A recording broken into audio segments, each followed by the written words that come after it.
Assalamu alaikum warahmatullahi wabarakatuh. Today we are honored to have amongst us here today Professor Hafid Abdus Salam Karan, who currently serves as the Dean of Agri-Science of the School of Agri-Science at Stellenbosch University. Without further ado, call upon Professor Karan.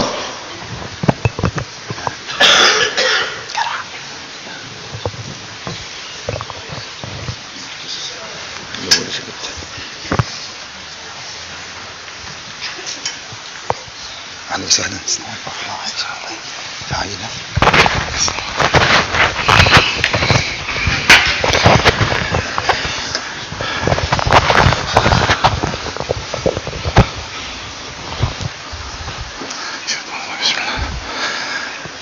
الحمد لله الذي نحمده ونستعينه ونستغفره ونؤمن به ونتوكل عليه ونعوذ بالله من شرور أنفسنا ومن سيئات أعمالنا. من يهدي الله فلا مضل له ومن يضلل فلا هادي له.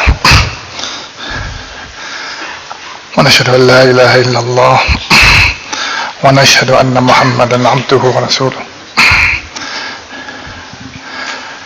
Respected elders, respected ulama, respected teachers, parents and learners. Just a small correction.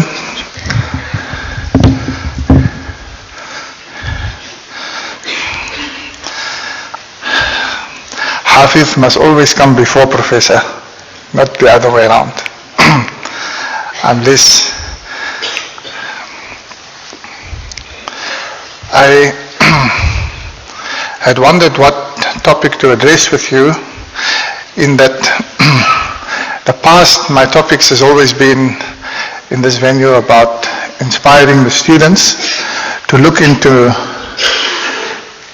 nature and to look into Allah Ta'ala's creation, to find a purpose for yourself in the career choices that you choose. Today I decided to do it a little differently, because in the last week, thinking about what does one talk about, one specific incident changed my mind about this time, not nature specifically, but the state of our country. From my own vantage point, I'm trained as an agricultural economist, so I deal with agriculture and economics of food, economics of food security, and agricultural policy. Now, as I was returning home from visiting with some farmers in an area called Robertson, advising farmers of that area, I was driving through one of the townships on the way back, and as I stopped, and some of the farmers who had also been on that same road, we were pelted with stones by a mob, not really a mob, a group of people in the township who was very unhappy. Whatever it was about,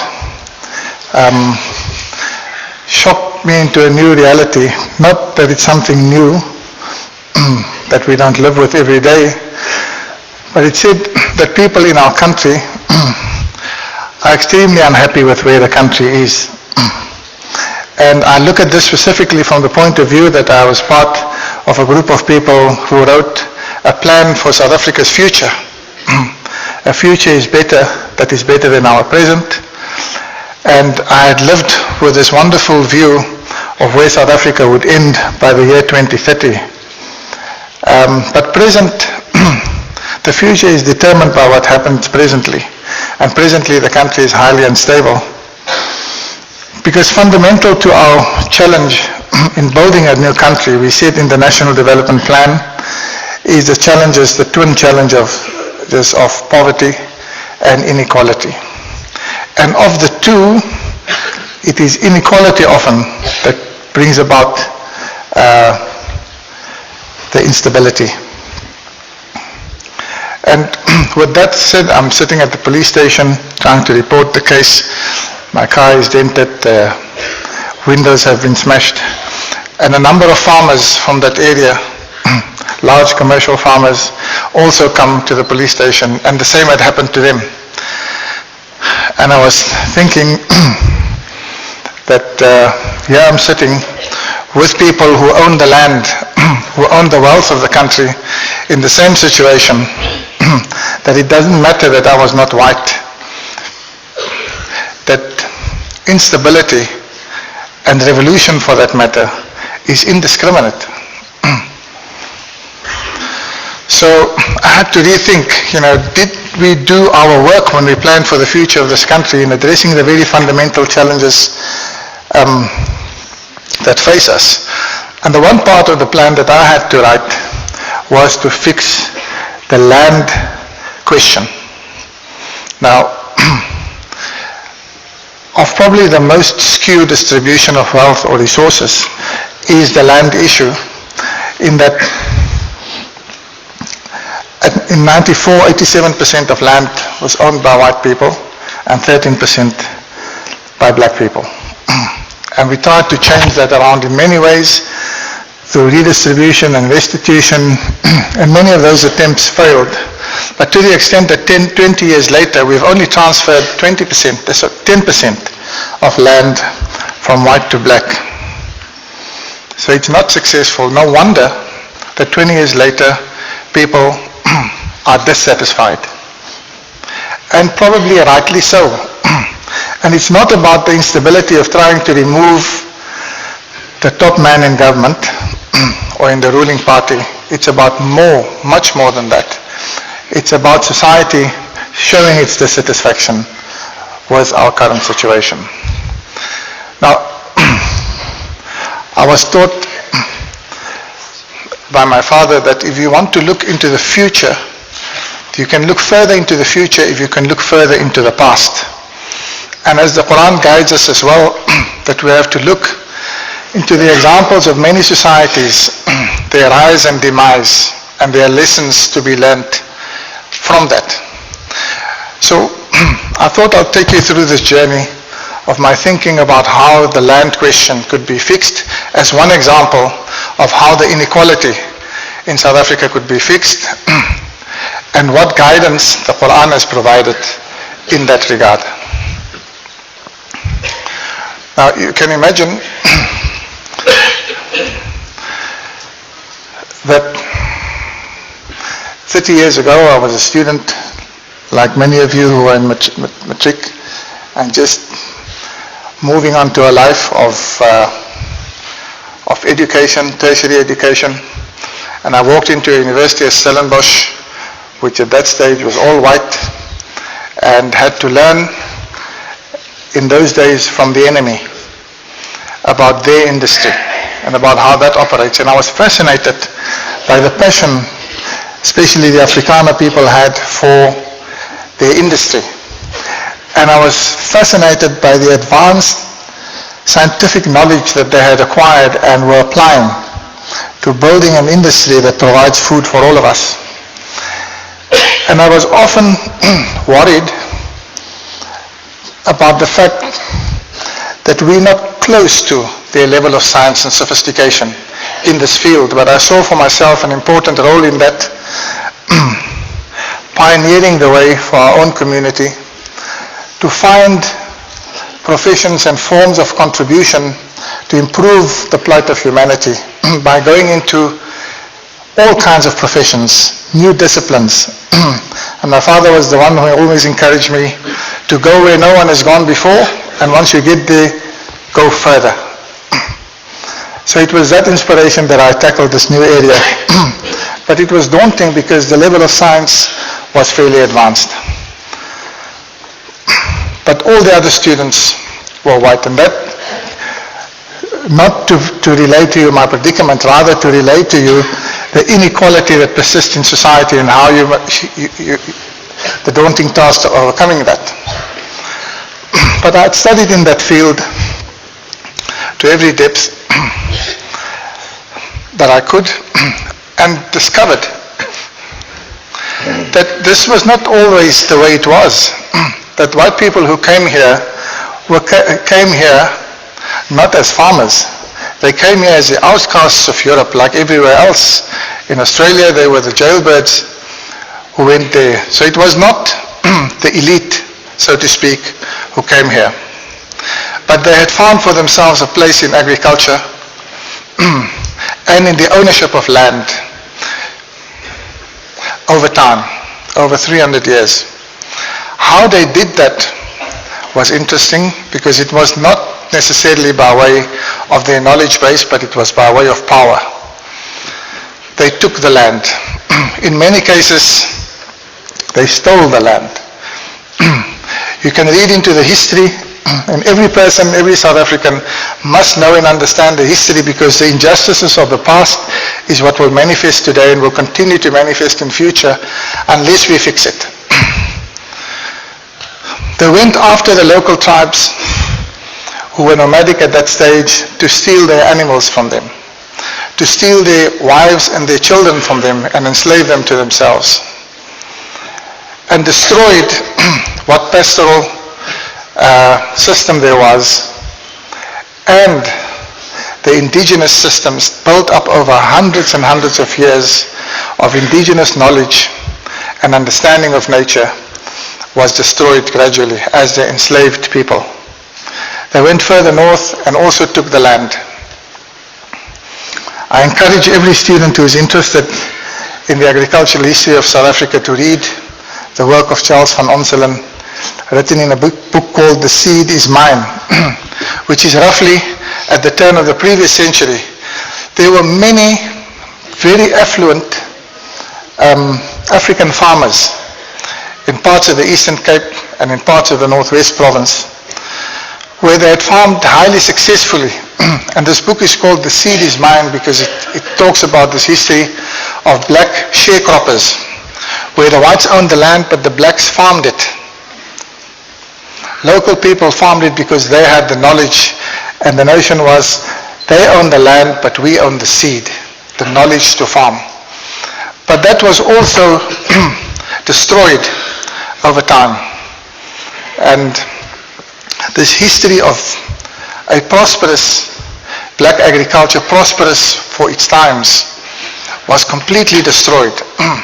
In our own history, and let's say for those of us who have our ancestry in Indonesia, and for those of us who have our ancestry in India, when you go back to those countries, we might have come here as an entrepreneurial class, but where we came from, we were farmers. Ask anybody who goes back to the village. You'd know that when you get there, what you see is agriculture. We were a farming people who were displaced and came here and moved into business. On the Indonesian side, if you go back to Indonesia, 80% of what happens there in terms of economic activity is agricultural. And I've been to both and saw that in our own history, I don't have to be to feel as if this is not our industry, because in our own ancestry, the connection with agriculture was there. I've also learned in terms of the history that people who lose, this is something my grandfather told me, he said, people who lose their connection to the land eventually lose their identity. They lose themselves. So throughout history, people have this yearning to belong to the land and the land to belong to them, to feel a sense of identity, a sense of belonging. But if you change that by some form of gross injustice, like we've seen, and 90% of land belongs to one and 10% to the other, or 80-20, it is not tenable. It will not hold. And you're shocked into that, even in our own country, that in the last 20 years, we've not made enough progress in changing the inequality of our country. So, I was given this task to now address this inequality in land and write in the national plan, how are we going to fix it? So my first approach was, look as far as you can into history and see what you can learn from there with regard to land ownership, and then look into the future and how you recraft that. But in that nexus, as you shift from the past to the future, you must find some kind of advice, some kind of guidance. And in my case, from the Quran that helps you write that, and I'll share with that at the end. But when you look into history, firstly, one of the cases of inequality, probably the biggest case of inequality that led to a revolutionary change was in Haiti. Haiti used to be called Saint Dominique many years ago.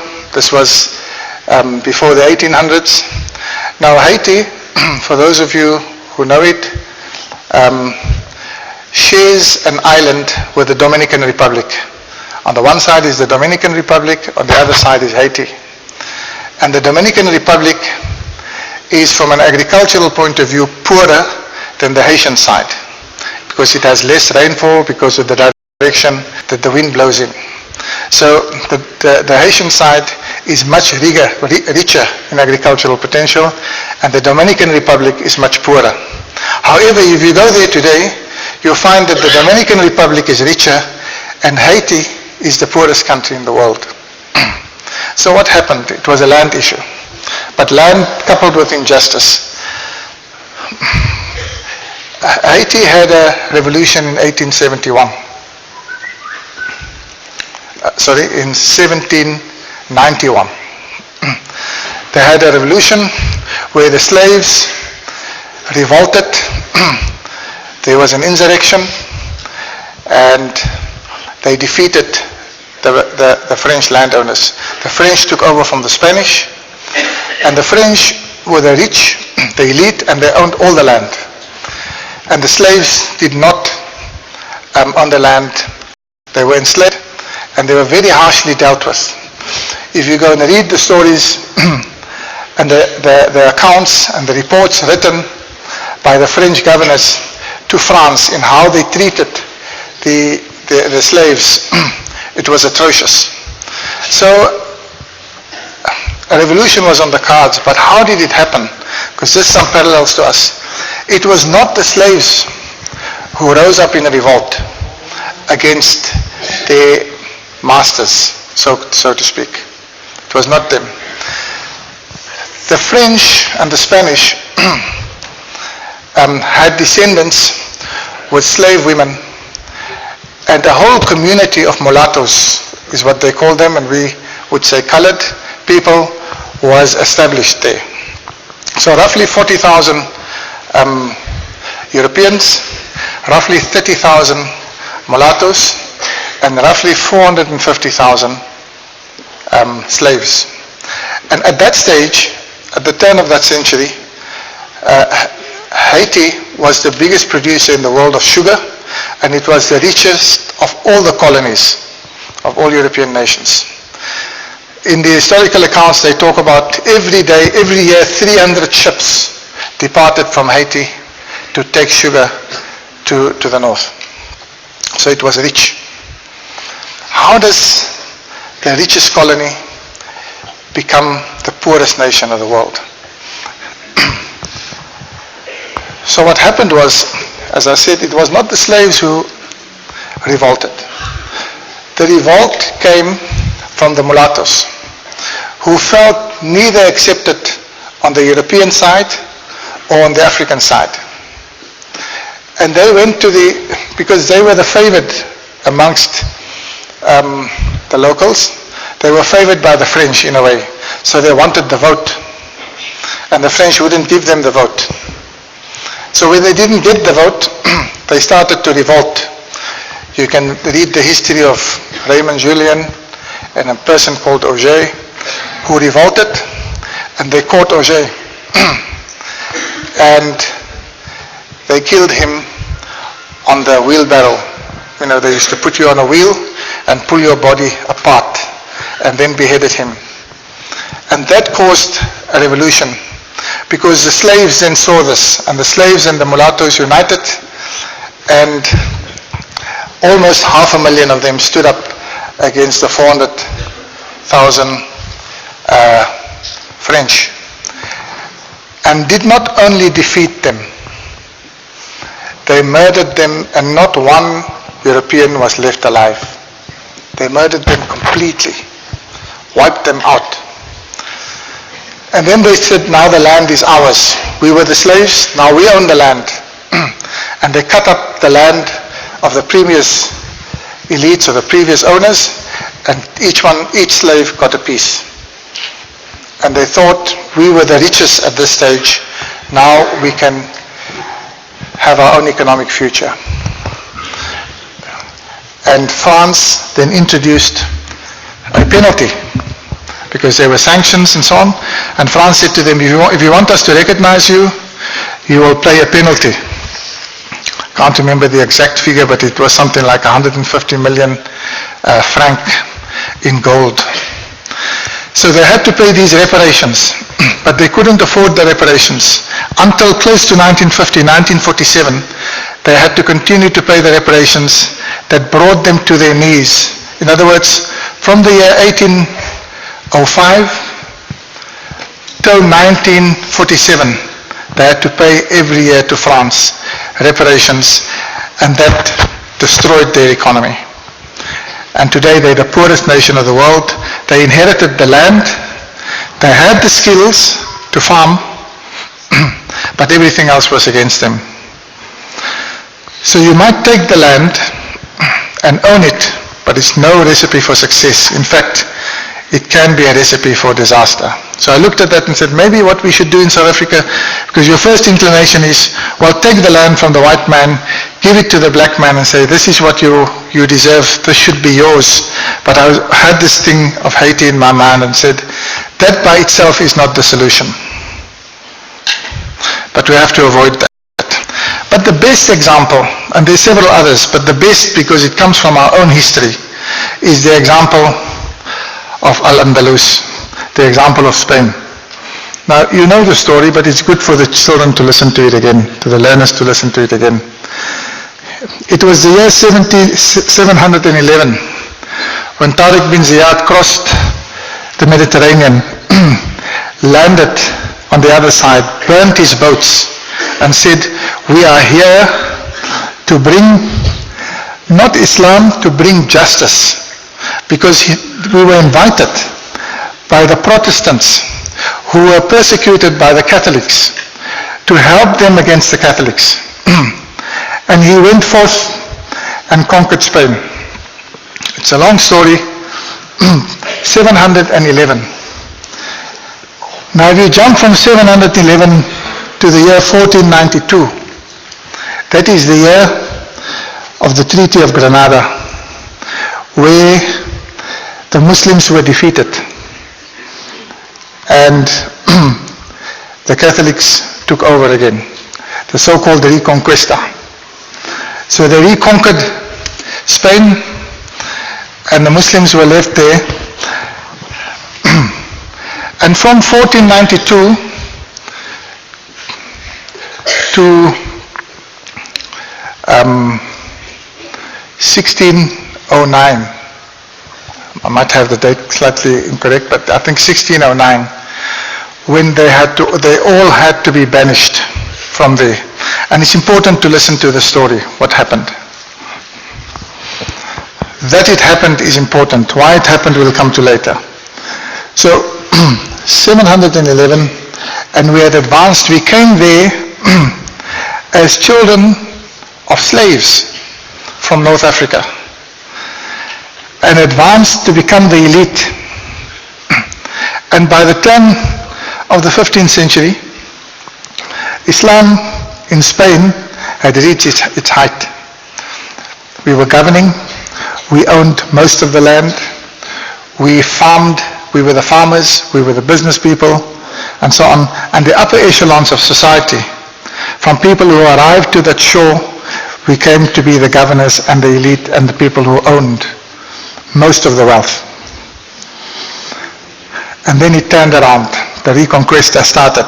So around that time, there were just over 5 million Muslims in the Iberian Peninsula. In other words, it includes part of Portugal.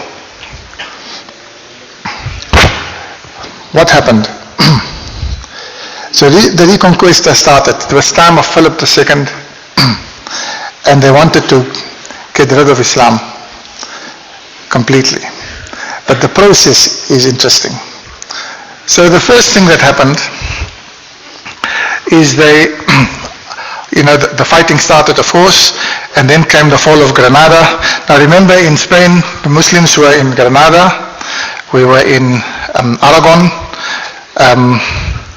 These were the big provinces, and Seville, and it's worth visiting there someday and see what it's like, and go and visit the old sites.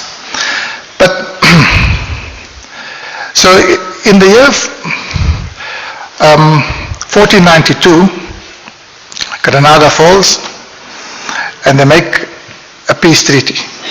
And the peace treaty says, you can practice your Islam, you are still free, we will govern, and you're here. But they banished the Jews first. The Jews in those days were called the Marranos, and the Muslims were called the Moriscos. So the Marranos left in large numbers. And the Moriscos, the Muslims, Moriscos is Spanish for the little Moors. They stayed. And after the Jews had left and the Muslims stayed, they said, but we want you can practice your religion freely. There's 1492. And then the descent started against the Muslims. And in 1499, the Cardinal Cisneros said, no practicing of Islam. They decreed that Muslims have to be converted. Muslims have to be converted to Christianity. Now, in their history books, it said many converted and became Christians, and many converted but never became Christians. They privately practiced Islam. But to the extent that between 1499 and 1501, the descent grew, and the Spaniards were not happy, and the Muslims were not happy, because increasingly they started persecuting them. And in 1501 there was an uprising. Now 1501 uprising is a revolt from the Muslims to say, you said to us that we can live freely in this country, we can practice our deen freely. And they said no. And when the Muslims revolted and there was a fight, at that time Isabella was the queen, Isabella of Castile, and in 1502 she decreed no toleration of Islam. She rescinded all toleration that they had for Islam, and they said now they will all become Christian. They forced conversions. In fact, now just to show you how long this process takes, how long it takes, 7/11, 1492, and now in 1502, no more Islam, and uprisings from the Muslims. There was one uprising, the famous one called Al-Pujaras, where the Muslim rose against their persecution, and they were destroyed. In 1567, now almost 60 years later, they decreed, whilst we said they must all become Christian, they now must give up their names, they must give up their clothes, they must give up their customs, they must give up their Arabic language, and their children cannot be taught. Their children have to be taught by Catholic priests. So they went after influencing the next generation. Then the uprising happened and they were crushed. Now if you ever go to Spain, you go to the Salamanca, is a place like an archive, and you read the letters written by the mayors of the various towns in Spain, written to Philip III and Philip II, who were the kings at that stage, about the persecution that they've witnessed of Muslims. And you'll be extremely saddened to see how this happens. Now this happened over a 120-year period, gradually pushed them out, persecuted them. You'll read the stories of how men and women and children, and later men and women were separated. They were walked in large numbers like cattle, poor, hungry, destitute, devastated. Probably the incident that touched me the most was what they called the incident of Muella. Muella is a place where there's a big cliff. In the historical accounts, they tell the story of how women who were separated from their men were left on the cliffs with their children. And according to the historical account, the men, the women, and their children committed suicide. Now, we don't commit suicide. In large numbers, women and children thrown from the cliffs to their deaths. Why? Because they would not abandon the children to be taught anything other than Islam. That's the incident of Muella. And many of these incidents played over 120-year period. So change... Sorry.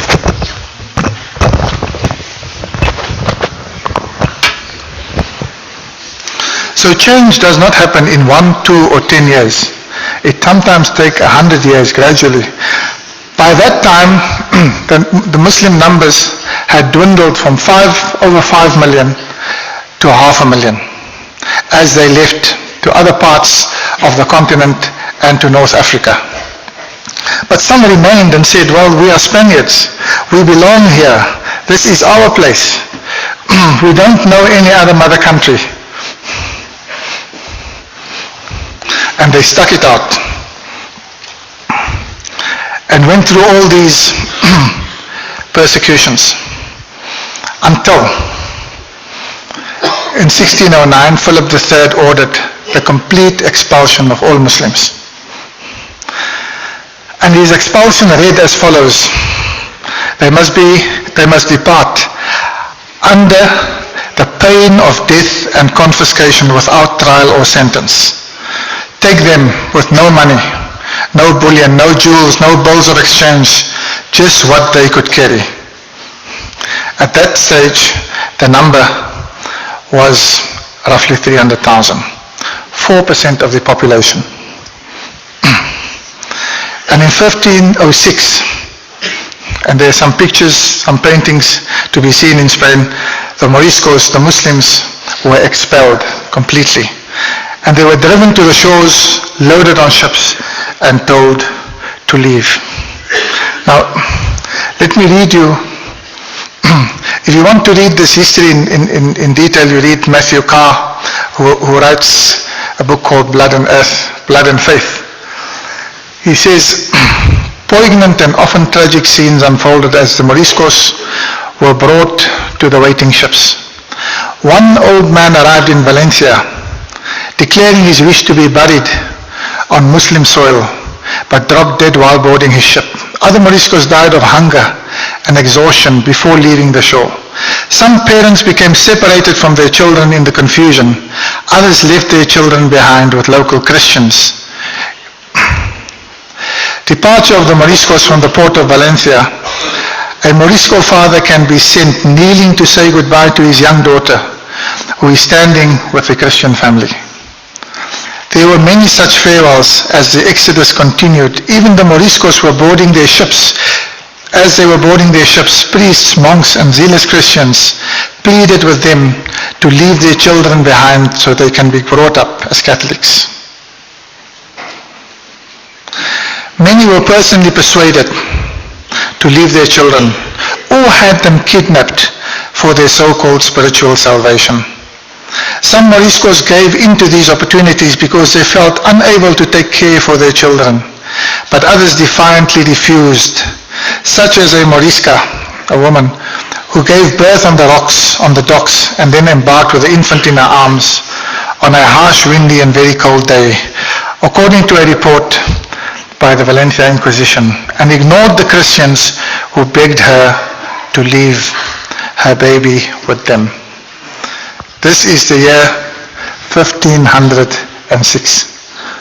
From 711 to 1506.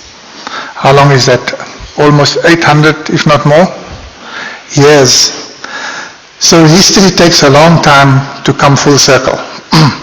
Now when I look at that, and I look at our own country, Allah Ta'ala brought Tariq bin Ziyad there with nothing, made him into the king of Spain, and he departed his people with nothing, completely defeated. Like you came to the shore, you left from there. You go to Granada, you go to Seville, those places, you'll see they turned the masajid into churches. In the biggest, they built a church in the middle of the masjid. So we are not rescued from this inequality, from the cycles of history. Now how does one avoid this? We don't want this for our children.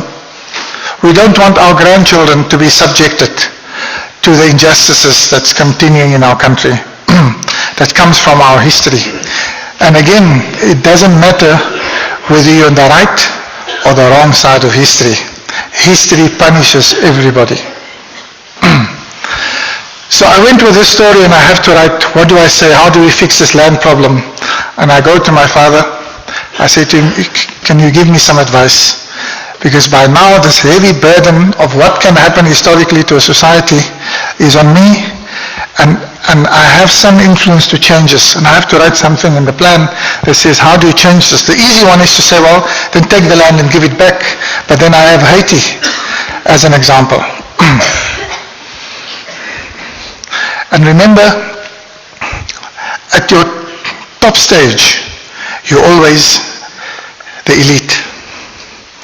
But remember in Haiti, it is the middle class, the mulattoes of there, who caused the change. And you see this change in South Africa. It is never the poor who rise up. It is the middle class who rise up, and then the poor will join them, and then it goes haywire. And we're seeing this in our country as well, that the change is happening is a change that is purported by the middle classes, of which I include all of us, most of us. So how do you change this? And my father said to me, your guidance will always come from the Quran. He gave me one ayat. He said, you go and read this ayat, and you go to an alim, and you go to a salih person to interpret this for you, and then you write it in your English. And the ayat was, because you now need wisdom. And you know how the Quran works? You can't just read it and think the answer is there. It tells us clearly, يَتْلُو عَلَيْهِمْ آيَاتِهِ وَيُزَكِّيهِمْ وَيُعَلِّمُهُمُ الْكِتَابِ وَالْحِكْمَةِ. You don't just get knowledge and wisdom out of it. You must first read it every day. As a Hafidh, doesn't matter whether I'm a professor or not, if I don't read my door every day, I forget it. After 30 years still you have to read it every day. So first, يَتْلُو عَلَيْهِمْ آيَاتِهِ, then وَيُزَكِّيهِمْ, then you will be cleansed. And only then can you interpret it. Can you get some knowledge, and then the wisdom of it. So he says, don't think you have the knowledge and the wisdom. Go and sit with the ulama and ask them to teach you. Go and sit with people who are salih, who might have reached the stage of hikmah, and then you write what you have to write. So he gave me the ayah, and the ayah is وَدَاوُدَ وَسُلَيْمَانَ إِذْ يَحْكُمَانِ فِي الْحَرْثِ إِذْ نَفَشَتْ فِيهِ غَنَمُ الْقَوْمِ وَكُنَّا لِحُكْمِهِمْ شَاهِدِينَ فَفَهَمْنَاهَا سُلَيْمَانَ. It carries on. And he tells the story. I'm not an alim, so I cannot give you tafsir, but this is what I was told. So he tells the story about in the time of Sulaiman alayhi salam, in the time of Dawood alayhi salam, the king used to also be the judge. And two farmers came to Nabi Dawood alayhi salam and said, we have a problem. The problem is that he farms, I'm going to dramatize it a little bit to have context. He farms with goats, and I farm with, let's say, millies or grains. And for those of you who know farming and who've ever farmed with goats, don't farm with goats. They're the naughtiest things that you can imagine. They do everything that's wrong. So the goats, he says, last night broke through the fence, and goats do that, and they ate my crop. So there's an injustice. The one's goat ate the other one's crop, and Dawud alayhi salam had to give a verdict. The same story comes elsewhere. So, I've picked up elsewhere, not elsewhere in the Quran. So, Nabi Dawud said, okay, then the verdict is, to compensate for his loss, you must take his goats. And as they left, Sulaiman alayhi salam, and this is the one wonderful the Quran teaches us, that sometimes, we think of Sulaiman alayhi salam as this great Nabi of Allah, and we tend to forget that his father was Dawud alayhi salam. And Allah Ta'ala tells us in the Quran so many times, don't think you're so big. He tells us so many times in the Quran that when someone does a good deed, his children and his offspring will continue like that. Whenever you read Inna Ibrahim wa Ismail wa Ishaq wa Yaqub wa al-Asbat, and all those names of Anbiya are mentioned, it's often mentioned in the context of one Nabi of Allah who did something that Allah Ta'ala so valued that he made his offspring of the Khala'if al-Ard. Or he made them A'imma, he made them Anbiya. So the greatness of Sulaiman alayhi salam comes partly from the fact that he was the son of Dawud alayhi salam. But he was given the hikmah. And Sulaiman alayhi salam was young then, so he said, what did my father say? He said, your father said he must take his goats in exchange. So he said, well, there is a better verdict. And the better one, this is what the hikmah that Sulaiman came with. And he told his father, the better solution, what you did was not wrong, it was justice. But sometimes it's not the best form of justice. The better thing, and Dawud alayhi salam said, well, sometimes kids are clever. He said, well, if you're so clever, tell me what you think. So Sulaiman alayhi salam said, I would have done the same, but I would have gone further. I would have said to him, you take his goats in exchange for your loss, but only for a period of time. In that time, he must restore your crop. And when your crop is back to where it was, you must return his goats. Because the problem with the first solution is, if you take his goats, you're not a goat farmer, so you will use the goats and it will be finished. It sounds like black economic empowerment. You get it for nothing, and very soon it is finished. That's not the way to do it. He says, so the one guy loses his animals, and the other guys get something that he cannot manage. He says, no, you must fix it the other way around as well. So you say to him, once the crop is back to where it was, you return his animals to him. So he has to only fix that injustice for the period. Now this is the guidance from the Quran. I've been thinking about this and talked to the ulama and asked them, and I wrote it into the plan to say, you have to ask the people who have the land and who have the knowledge, that advanced scientific knowledge that I saw the day I walked into Stellenbosch University as a student, and I was overawed by. There were days I wanted to run away. He says, you have to ask that person, even though he committed the injustice, you have to ask him to help the guy against whom the injustice was done, so that you both of them can live afterwards and have a future, and not the one taking from the other. And this is the wisdom of the Quran. Now with that said, and I think I have to begin to conclude, the guidance the Quran gives us in this ayat says, once you have reached the level that most of us have, we have beautiful homes, we have beautiful schools, we build beautiful masajid, we have cash in the bank, more than we know about, and we have become the elite of the elite. We are amongst the 10% richest people in this country. Don't think that we will not leave the shores one day with nothing unless we fix it and we follow the guidance of the Quran. And the message in that to me, from the shock that I've seen about an unstable country, is that every person who has some benefit, who Allah Ta'ala had favored in this country with wealth. Your job is not to just do it for yourself. If you build a masjid in your community, we have to be concerned about, is there a masjid for the people who have less than us, and go and build it there.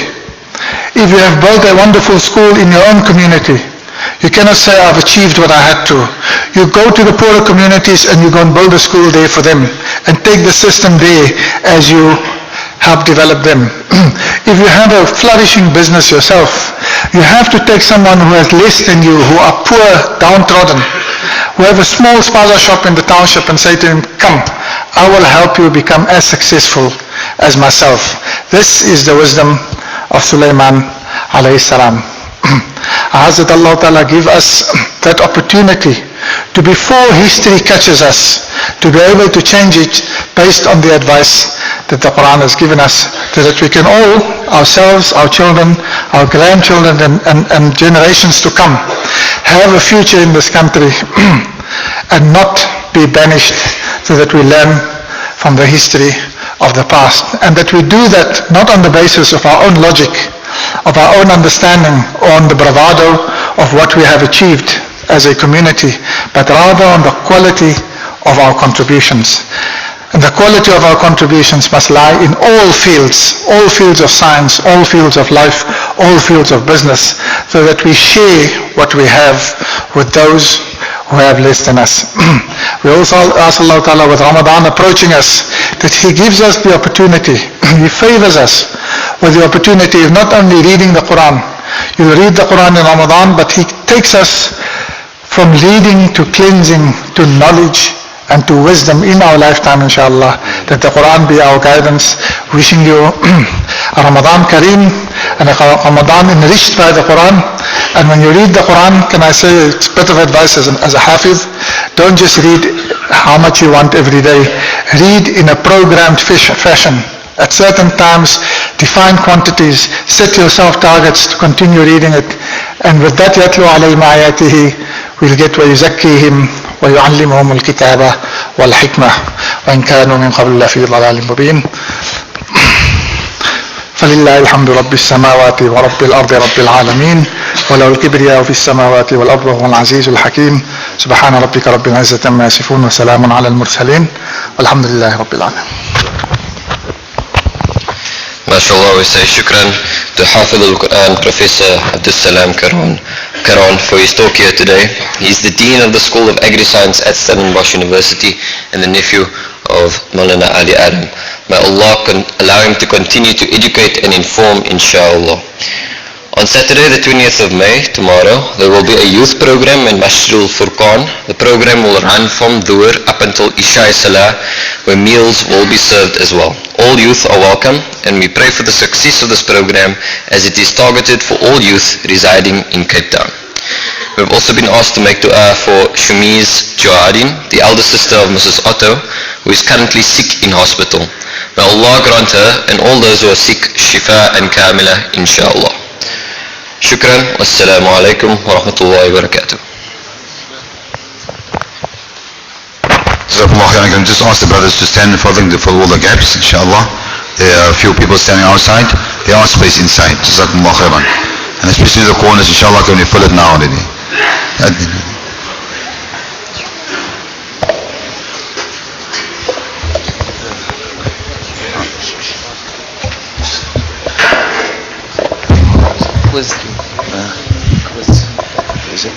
Allahu Akbar, Allahu Akbar. Allahu Akbar,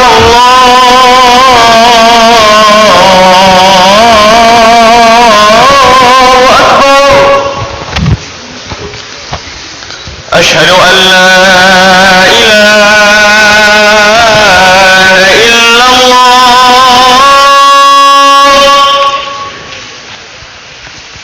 أشهد أن لا إله إلا الله.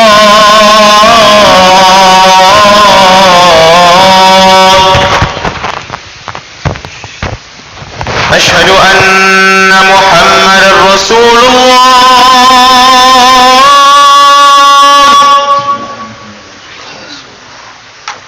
أشهد أن محمدا رسول الله.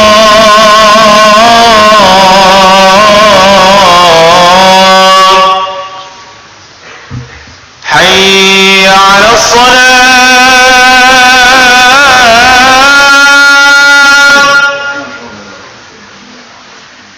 حي على الصلاة.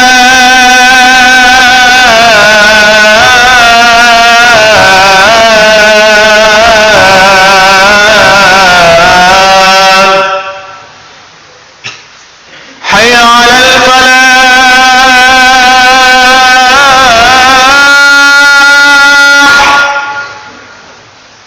حي على الفلاح.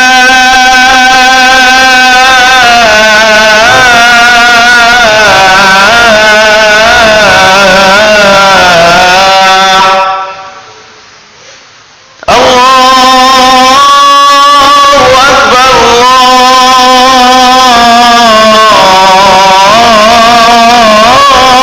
أكبر.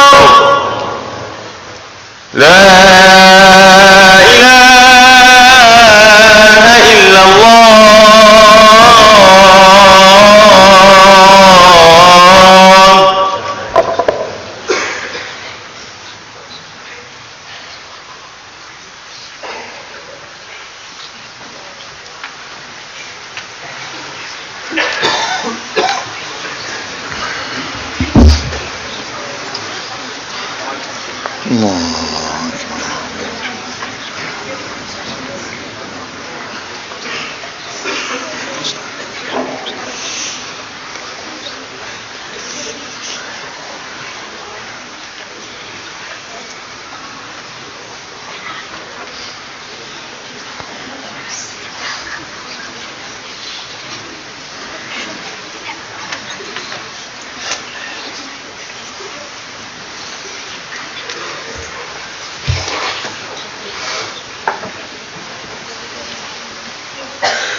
السلام عليكم ورحمة الله وبركاته. الله أكبر الله أكبر الله أكبر الله أكبر. أشهد أن لا إله إلا الله. أشهد أن لا إله إلا الله. أشهد أن محمدا رسول الله. أشهد أن محمدا رسول الله. حي على الصلاة حي على الصلاة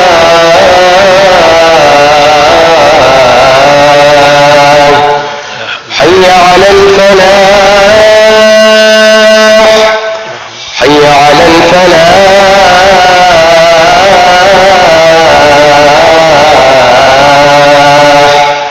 الله أكبر الله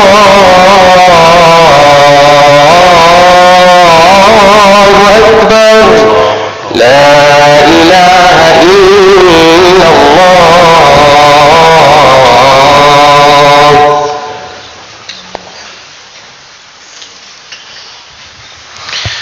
الحمد لله الذي أنزل على أبده الكتاب ولم يجعل له عوجا قيما لينذر بأسا شديدا من لدن ويبشر المؤمنين الذين يعملون الصالحات أن لهم أجرا حسنا ماكثين فيه أبدا.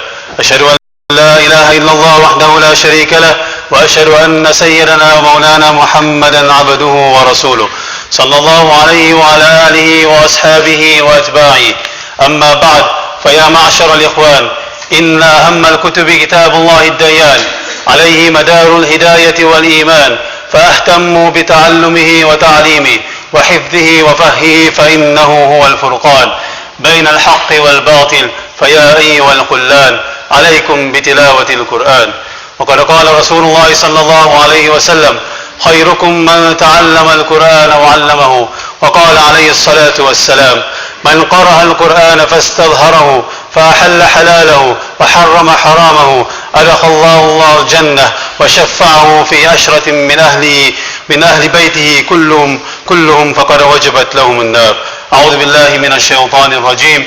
لو أنزلنا هذا القرآن على جبل لرأيته خاشعا متصدعا من خشية الله. وتلك الأمثال نضربها للناس لعلهم يتفكرون. صدق الله العظيم. بارك الله لنا ولكم في القرآن العظيم، ونفعنا وإياكم بالآيات والذكر الحكيم. إنه تعالى جوال كريم، ملك بر رؤوف رحيم.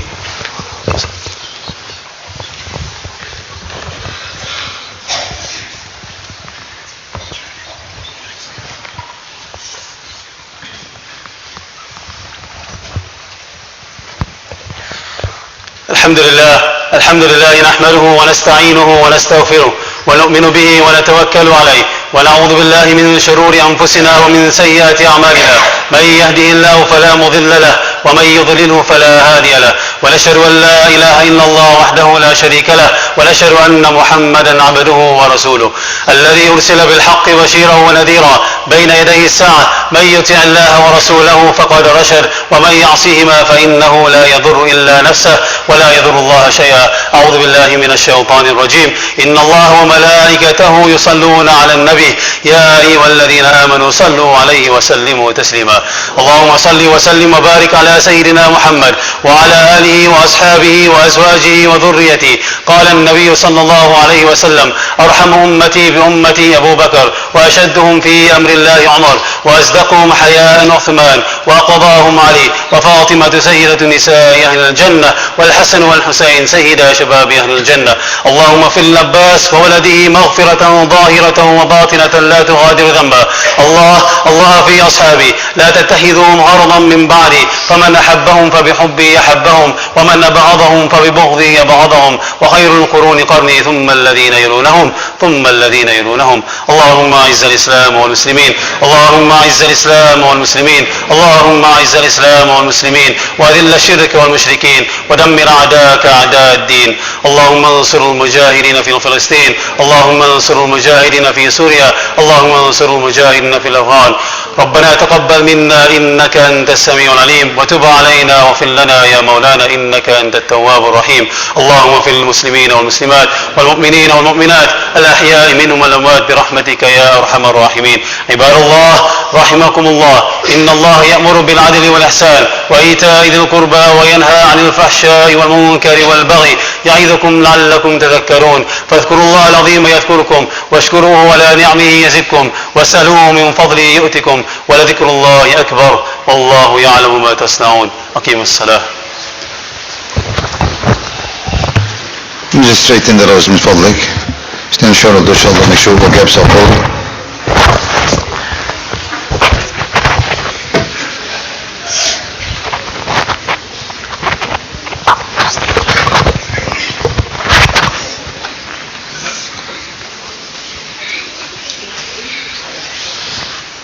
Stop talking, you. Spoil the Jummah.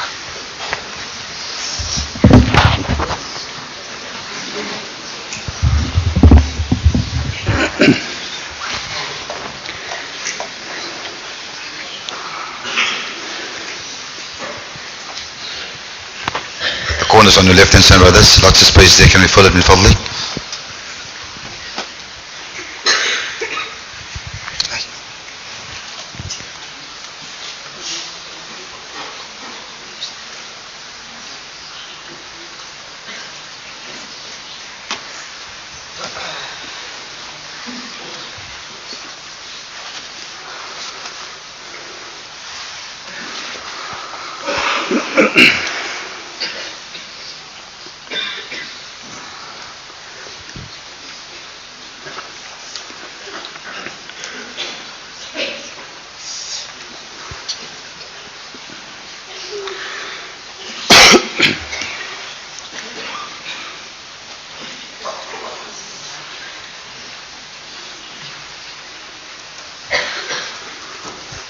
خلاص.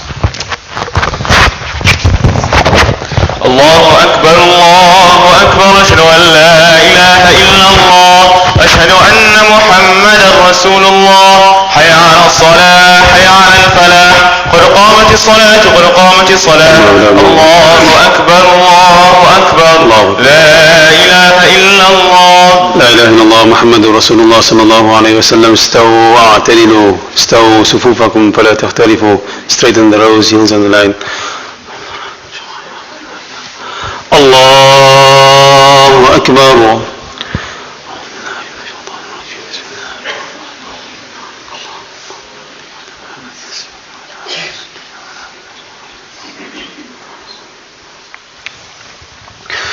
الحمد لله رب العالمين الرحمن الرحيم مالك يوم الدين إياك نعبد وإياك نستعين اهدنا الصراط المستقيم صراط الذين أنعمت عليهم غير المغضوب عليهم ولا الضالين.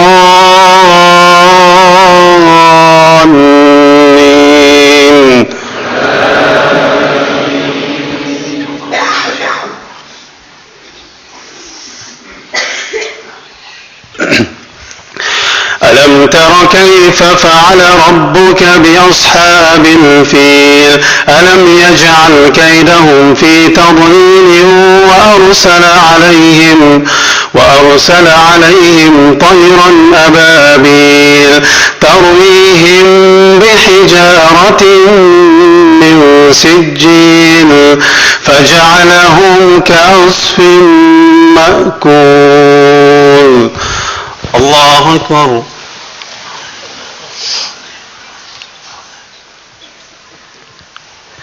سمع الله لمن حمده. الله أكبر.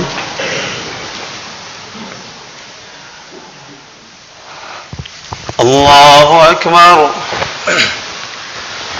الله أكبر.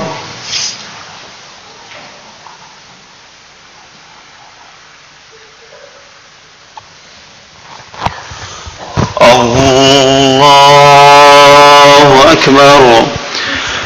الحمد لله رب العالمين الرحمن الرحيم مالك يوم الدين إياك نعبد وإياك نستعين اهدنا الصراط المستقيم صراط الذين أنعمت عليهم غير المغضوب عليهم ولا الضالين.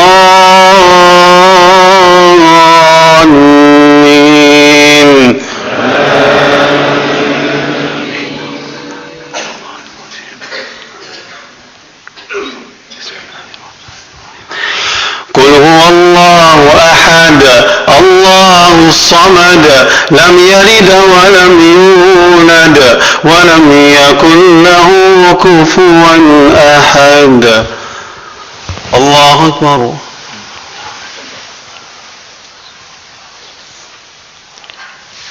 سمع الله لمن حمده.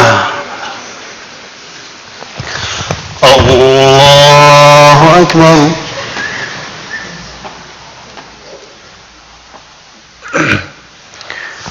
الله أكبر.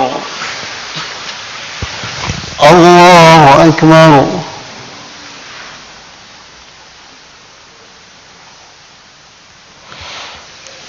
الله أكبر.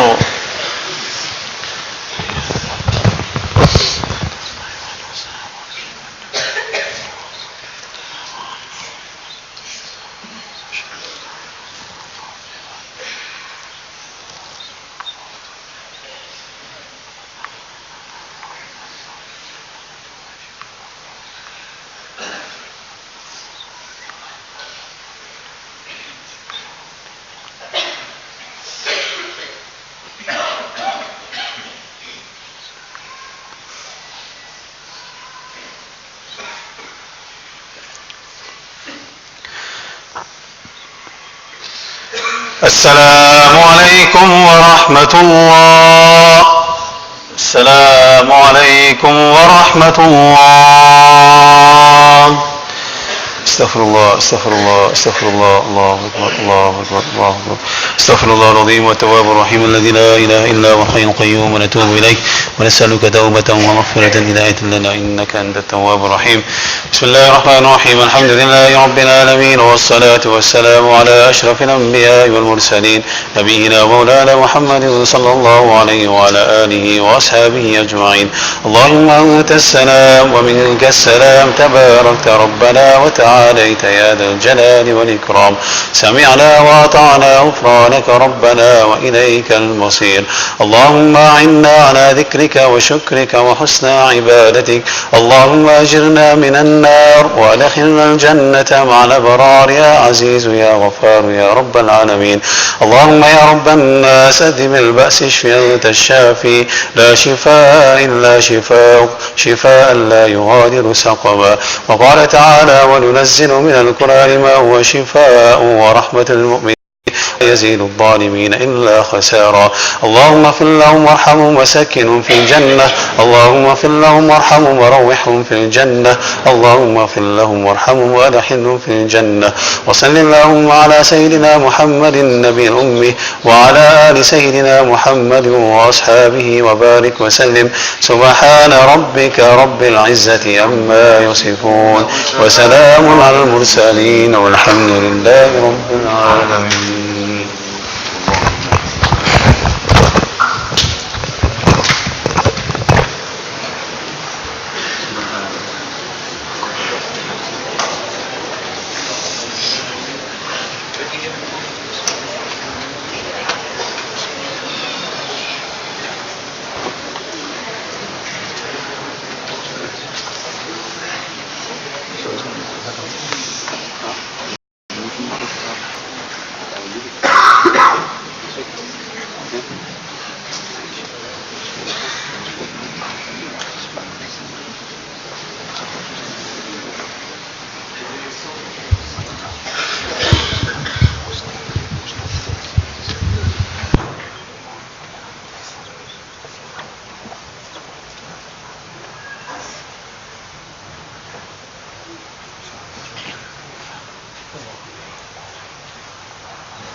Boyas.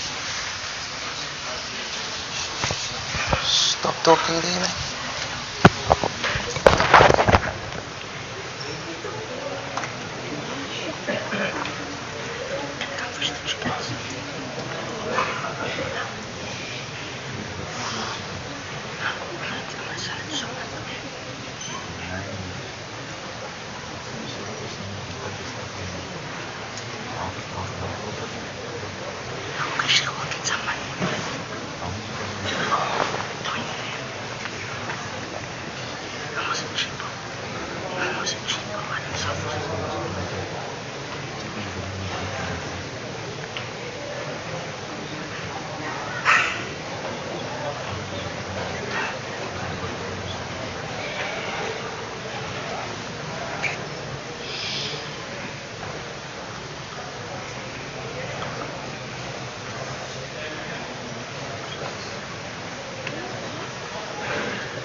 Ramadan is coming.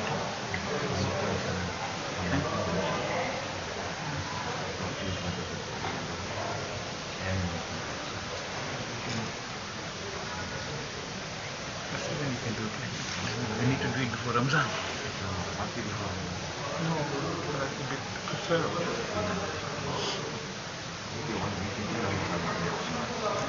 Yeah.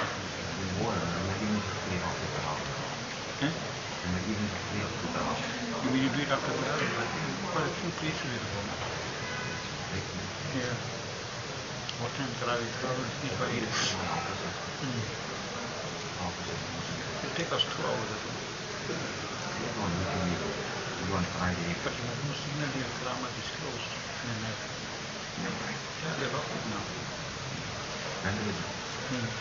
After the heaven, they're open now. This weekend. I'll see. I'll stop to trade, isn't it? Assalamu alaikum.